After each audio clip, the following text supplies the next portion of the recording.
let's talk about how Zelda NX or Zelda Wii U, Zelda Breath of the Wild improves gameplay in dungeons.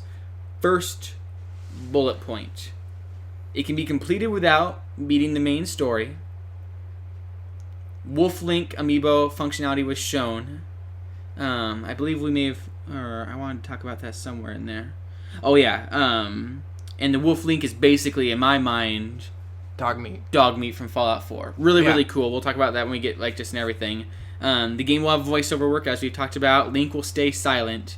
And the improvements on the NX will only be visual. There's not going to be a bunch of gameplay tweaks and stuff. And so let's talk about, we saw in the demo a few examples of these mini dungeons. They call them shrines. Mm-hmm. Mini dungeons in quotes. That's what we had leaked earlier, a couple weeks ago. But now we've been confirmed that leak was true. There's 100 roughly, and then there's they seem kind of there's 4 main dungeons, 100 of these little mini ones, and then 4. That's insane. That's because they're pretty fair length. Yeah, they seem from what I was kind of recalling, they seemed a bit like a single room experience of a main dungeon, kind of where you have even a little bigger than that. Yeah, or a main kind of puzzle area of a dungeon, because sometimes they do go through multiple rooms where you have to go grab something and then bring it back to the main area.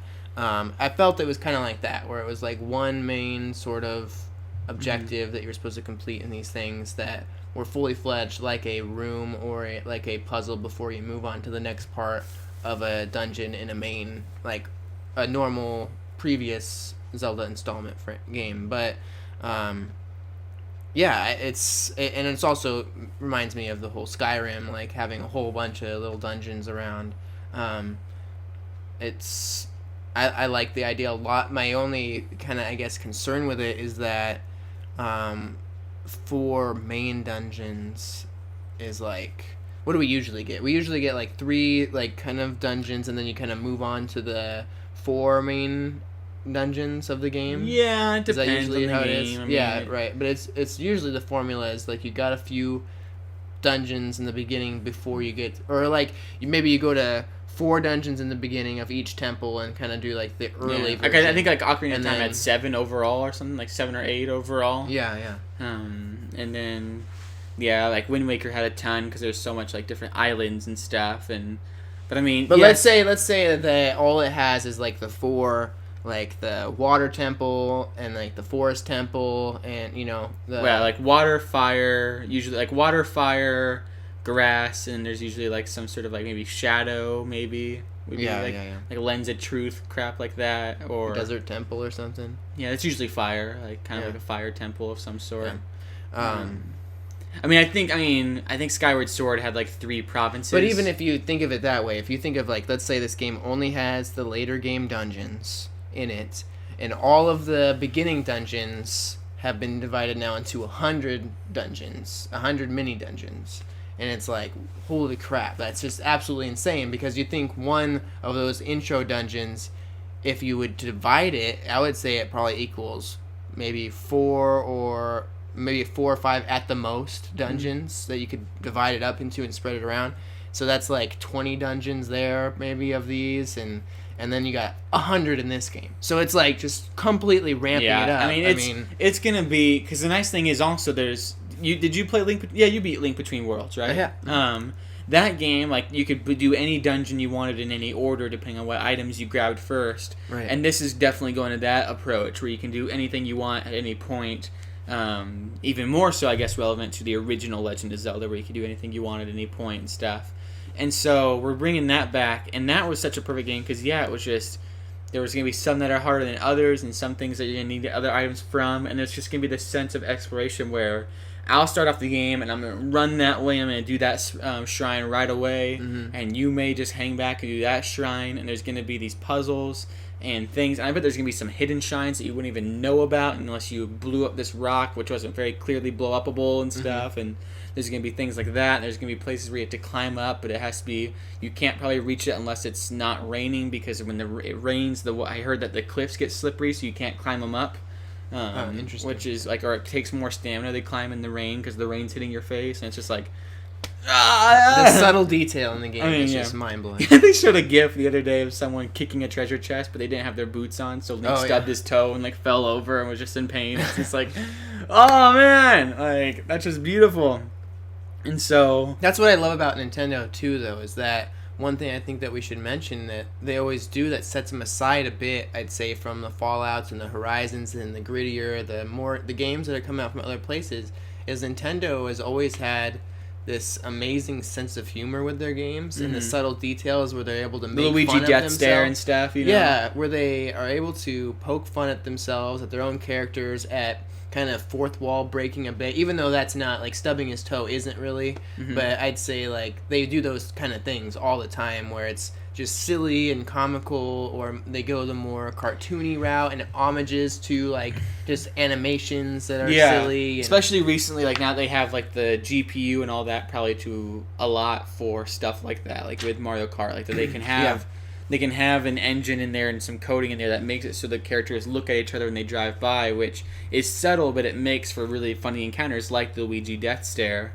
And I think you also then, it's perfect, like a game like Legend of Zelda Breath of the Wild, and the discovery of those little details and the gameplay elements, and like the video you sent me where someone, if you light something on fire, it causes smoke to rise, which causes an updraft. Yeah. And if you use your sail, you can fly up on that updraft, making basically like a whole new puzzle mechanic where it's like you get to light grass on fire and do this and stuff.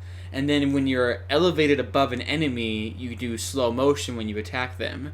And so they combined all three of that to do... They used their fire rod to burn the grass, the updraft went, they jumped on the updraft, used their parasail to go up into the air, then used slow motion to pull out their bow and arrow, and then headshot someone, like all in one sequence. Right. And these little things, taking an open world, taking these dynamic dungeons, taking these little subtle details, is perfect for like the modern internet era of sharing stuff. Like, I'm gonna share that little moment, and that's what's...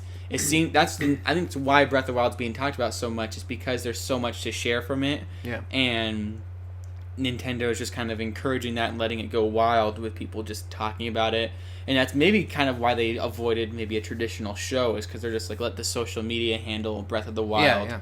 And we'll just play it. We'll show off what you can do, but if you want to just focus on it, you go do that and stuff. Yeah. But we're going to be here to do that. And so I feel like to some degree that they've always wanted to have that feeling in the previous Zelda games. They've always had it kind of be just hack and slash.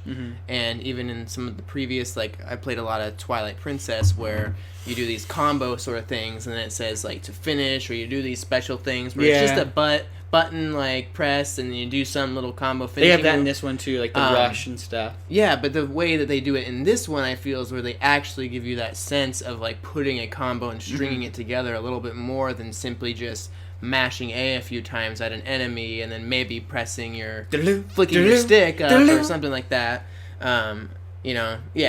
So I feel like this game actually allows you to invent your own sort of combos like that to some degree, where it's so much more free. Or even someone, I think they were on their surfboard with, like, on the snow, like if you have a shield, you can hop on the snow with your shield and use it as a surfboard, which when you finally get the Hylian shield, that's going to look so glorious. Because there's no doubt in my mind you're eventually going to get the green tunic. You're going to get the Master Sword, and you're going to get the Hylian shield eventually. Like, if you find it and know where to look. And then you'll be able to just surf indefinitely. Yeah, and but imagine surfing on the Hylian shield. It's going to be so epic. Like, the payoff when that happens, when you have the green tunic, I don't know what they're going to do to make the green tunic special. Like, it's going to have, like, some sort of, like, resistance or magic. The thing is, I don't know about that.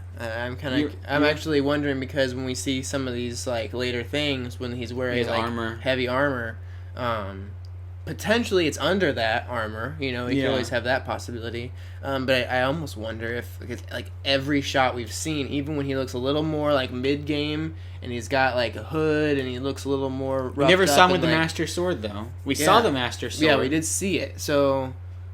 And just like Legend always has it, that he's wearing, he looks like this and has this attire. And that's the thing, is if this game, we'll talk about with the timeline, if it takes place early before Ocarina of Time, or even before any of the Zelda games, all of them, like especially Wind Waker, talks about how the hero always has the green tunic. Yeah. And that's why he gets the green tunic in Wind Yeah. Waker. Like, it's not even like necessarily like he wore green. They give him the green tunic in Wind Waker to be like the hero. They're like, here you go, look like the hero of time. Yeah. And so, which may just be the Ocarina of Time guy, but I mean, it just, I don't know. He But has it's like, to wear green I eventually. wonder, though, because it makes me think, like, I always think, or I think it's a huge possibility that you do get the tunic. Like, that would be very likely, probably most likely going to happen. But I do have that slight, because this is so convention breaking, I do have that slight doubt of maybe it's possible they're not going to have that this game. We do then see the Master Sword, which makes me think that it's got to be coming back. If that's coming back, then we have some of those elements.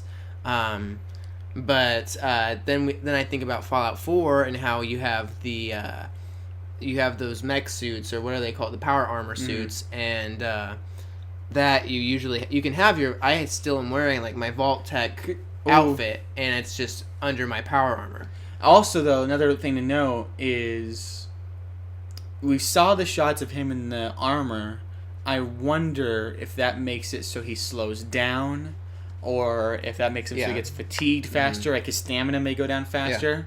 And we've also seen, especially like in Hyrule Warriors, his green tunic in Hyrule Warriors is really beefed up. Yeah. Like, that has chainmail underneath.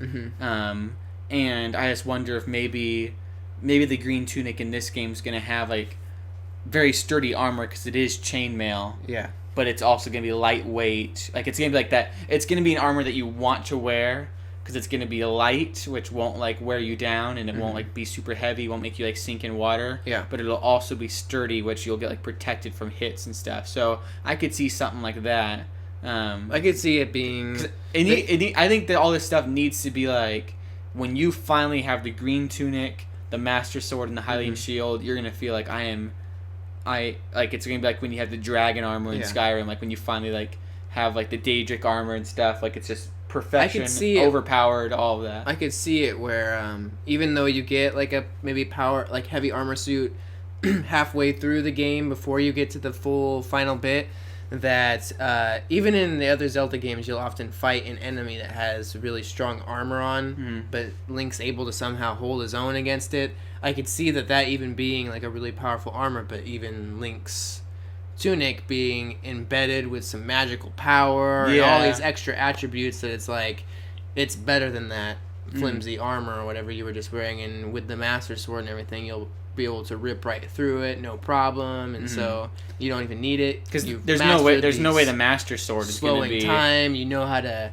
freaking parasail over people and then pull out your wingsuit and go paragliding into the hot air balloon, onto the jet airplane. Did you see that floating island in the background? Yeah, it was like a spaceship or something. Yeah, really weird. Some people think it's Skyloft from Skyward Sword, like the floating city from Skyward Sword, the one that you play in Smash Bros. Yeah, that could be. Yeah. Maybe it's the Smash Bros stage in the background. And you go up there. Battlefield. Just Battlefield from Smash Bros. Yeah, look out there, Mario's just beating up Princess Peach, punching her in the face.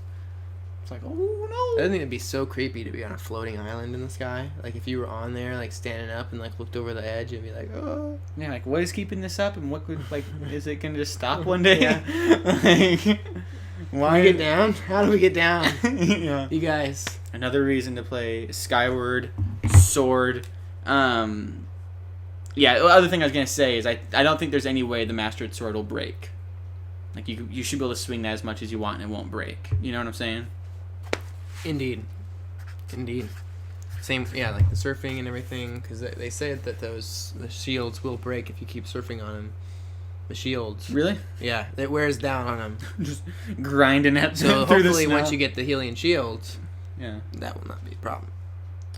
Where Hylian. Hylian, yeah.